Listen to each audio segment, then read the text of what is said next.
is one small, man-made object that had an enormous impact on American history. The artifact is half an inch in diameter. It weighs less than an ounce. It's made of lead. It would have been fired from a Derringer pistol. This is the bullet that killed President Abraham Lincoln. But there is one side to this tragic tale that few have ever heard. This artifact recalls a devilish feline that only shows up before a major national tragedy. The story begins on April 13, 1865, in Washington, D.C. At the U.S. Capitol building, a lone night watchman is patrolling the dark and empty halls. Suddenly, something stops him dead in his tracks.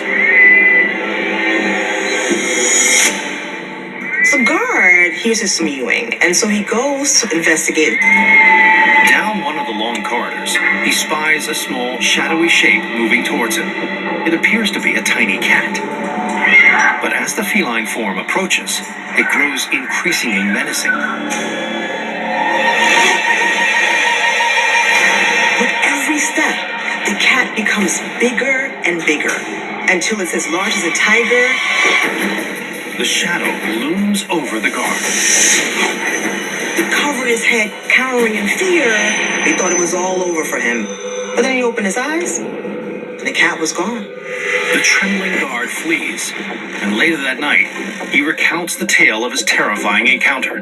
But the next day, something else happens that overshadows this bizarre incident entirely. The very next day, the President of the United States, Abraham Lincoln, was assassinated.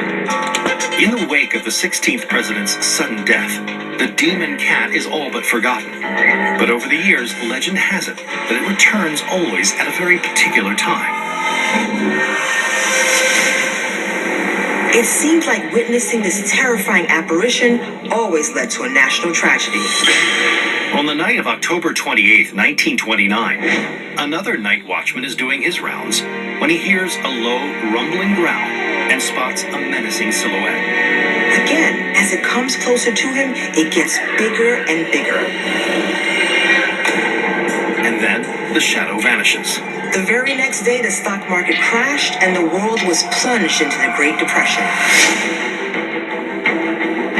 The bizarre beast is spotted again on November 21st, 1963. The next day, President John F. Kennedy was assassinated. And then, on March 30th, 1981, John Hinckley Jr. attempts to assassinate President Ronald Reagan. And just as with the prior incidents, a night watchman claims to have spotted the demon cat the evening before. So is there really a clairvoyant cat haunting the halls of Congress?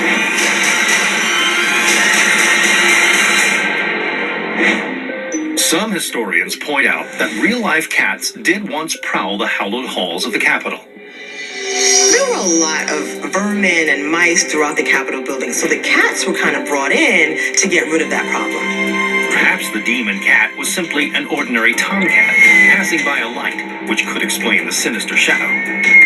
Others think it was all just an hallucination brought on by strong drink. In the 19th century, night watchmen were known for their penchant for booze. People think these night watchmen drank, maybe had a few too many, passed out, saw a cat, and thought it was way bigger and scarier than it really was. And perhaps the guards only reported the sightings after hearing about the tragedies that occurred the following days. As for the curse, skeptics chalk it up to little more than coincidence. But believers remain convinced that a spectral cat does in fact reside in the Capitol. And they say the proof is right below their feet. Strangely enough, on the floors along the Capitol, there are actually paw prints that people say were left by the demon cat. Today, this bullet that killed President Abraham Lincoln is on display at the National Museum of Health and Medicine in Silver Spring, Maryland. It brings to mind a demon cat that may have served as an omen for one of the most horrific events of American history.